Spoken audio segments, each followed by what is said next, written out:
This is Dr. Moby, and I am today with excellent guest Jana. Let's welcome Jana. Okay, Jana, would you like to also tell me a little bit about this book? Yes. So this is my first children's book, but I don't want to say only it's for children. It's for everyone because it's really teaching people how good thoughts producing happiness and how bad thoughts producing sadness and unhappiness.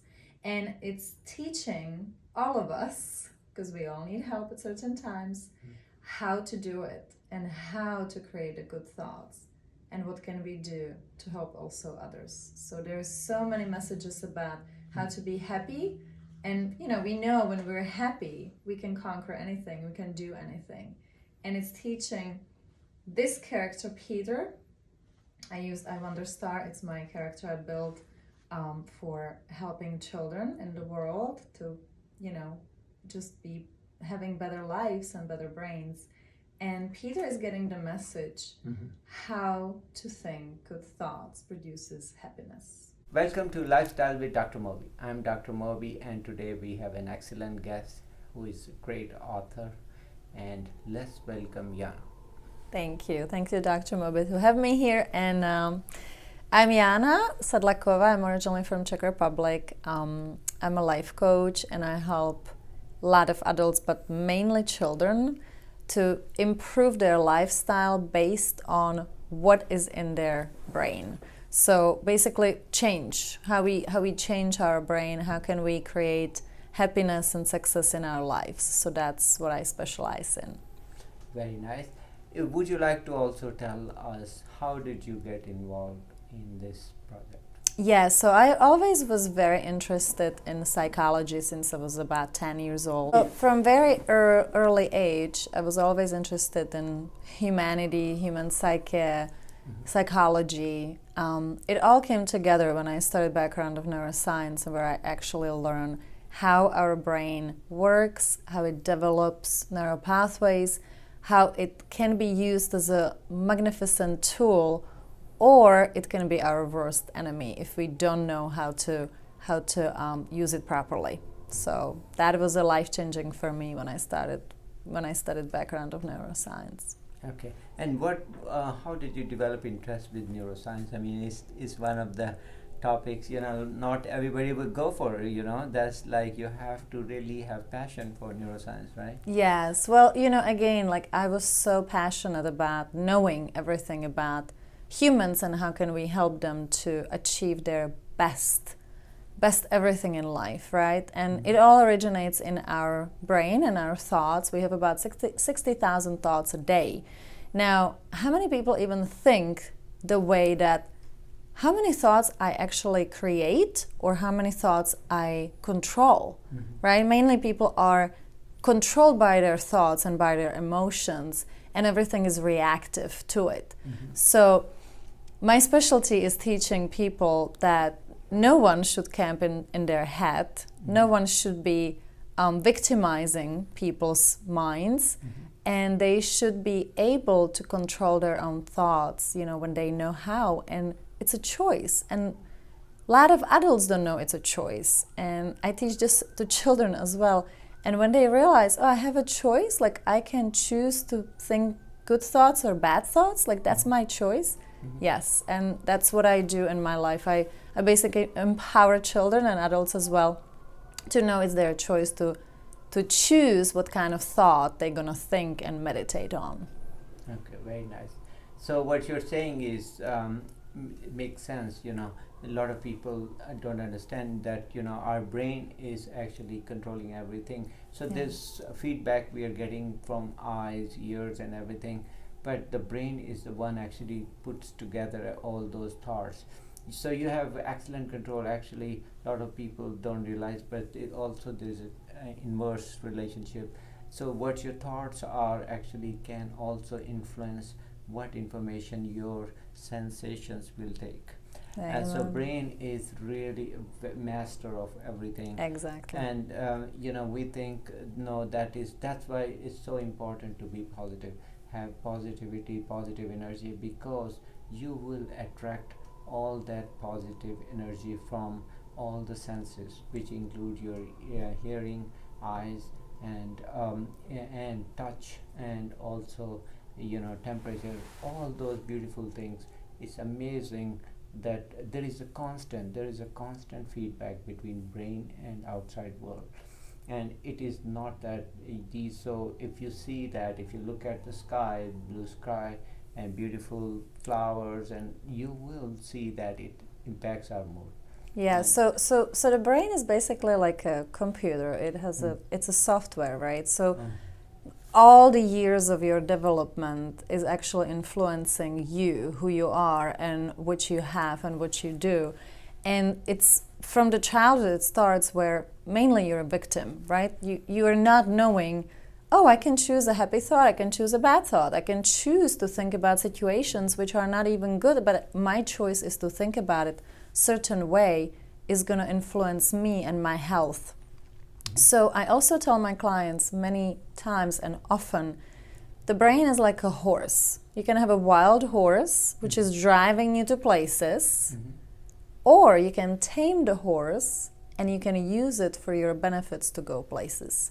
So it's how you know the brain. And also what I say to my clients all the time and everywhere I go is, we have a manual how to use a dishwasher. We have a manual how to use waffle, toaster, car, anything. We don't have a manual how to use the most amazing thing we ever can have, and it's our brain. So when we don't have the manual, how can you master something in your life when you don't know how to? And that's the most important thing. We need to teach people and the whole society how they can benefit with their own brain, what they have in their head. mhm. So also tell me, what is your experience with, you deal mostly with kids, adults, or both? Both. But my really passion is for children, because when we change the way how children think, we're changing the whole society and we're changing the whole world for better.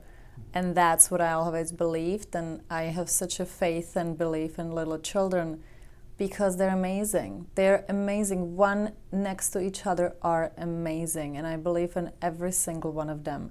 And it's always the thoughts. Somebody is not thinking about them positively. They hear some mean words. They hear bullying or whatever it is, and they listen to these words and they accept them as their reality. And it's not their reality. It's not, because it's somebody else's reality where they learn it from someone else. Mm. So it's just a cycle where people don't, and children really don't know anything until they know. It's the same with the adults. But children grasp this truth much faster.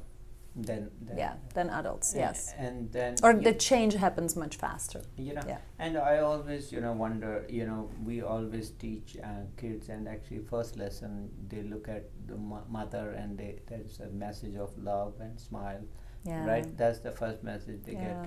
And somewhere along this line, they learn things which they should be actually, in terms of, I would not say not learn, but know, but don't do much of that, is the message of not love or not being loved, Right. but somehow that impacts their whole life more than Oh, all the 100%, love. yes. So we have to be really careful.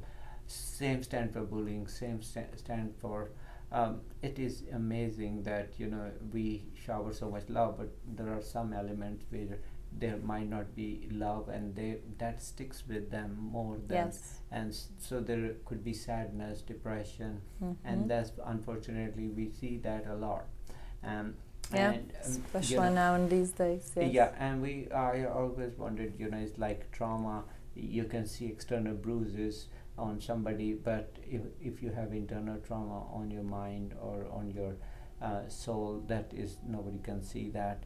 Yeah. And I wish we could say that, and we say, then sometimes it's difficult, because, like Jana said, there's no manual. So Right. one thing for sure we can do is look out after each other and talk to each other and feel and convey the message of love. And if there is anything anybody is outside and wondering, they want to talk, feel free to call me, Jana, and Yes. we are here for you, you know. So Definitely. And just remember one thing, it's just a thought. You don't have to act on it. Whatever the thought is telling you, it's just a thought. You can reject the thought, you can change the thought. You don't have to act on those thoughts. Those are just thoughts. yes, They're not you. yes, they're not you. Right. And you don't have to, and these are like any thoughts will come and go, but you have a control. Ultimate control is yours, Yeah. and that's where it should be. So, you know, sure, this is message is for education, and if you have any medical condition, of course, see your doctor and be seen for that. But I would really encourage everybody to pay attention to this health, emotional health, and that's an important topic, especially for kids. And we want to make sure that everybody is well versed on that. And what are the Yes. future projects or things? So, well, I actually brought my baby project, which is I'm so proud of and happy. It's a book. Mhm. It's, well, we designed it from 5 up, but even a 100-year-old can benefit from this because there is truth which really is not taught in many places. So this story is about a boy who was not happy. He realized that he's not happy. And how he realized that is because he couldn't fall asleep. And I created this wonderful character, I Wonderstar, who comes to him and helps him to realize what actually happened and why he couldn't fall asleep. And behind it was emotion, feelings. And the feelings were brought by somebody else's words. And then she guides him to understand what kind of thoughts can we think. Now, what to do when somebody tells us something mean? Do I have to believe it? Do I have to accept it as my thought or no? Do I look for further what was the reason why somebody else told me the mean word? It's not because it's the truth, but it's their truth because somebody else told them that mean word. So it's a beautiful story about friendship, which was saved because of forgiveness, because of understanding, oh, happy thoughts are making me happy, good thoughts making me happy, and bad thoughts making me sad. And that's what the I Wonderstar teaches Peter in this story, to be happy again. And then Peter goes and encourages and empowers his mom, and he encourages his friend, saves the friendship. You know, they go back into a happy place. So it really teaches social emotional intelligence. It teaches, it's a navigation how to be happy. Because, you know, everybody says, just be happy, don't worry. But we need to know how. We need to help the brain how to get there. If the brain is meditating on thoughts, somebody was mean to me, I need to know the tool how to change that, how to go into that happy place. And this book basically is the guidance for it. And I Wonderstar teaches that to Peter. And we also, so what I'm working on is second book, which is going to be with girl. It's going to be called I Wonderstar and Beautiful Sarah.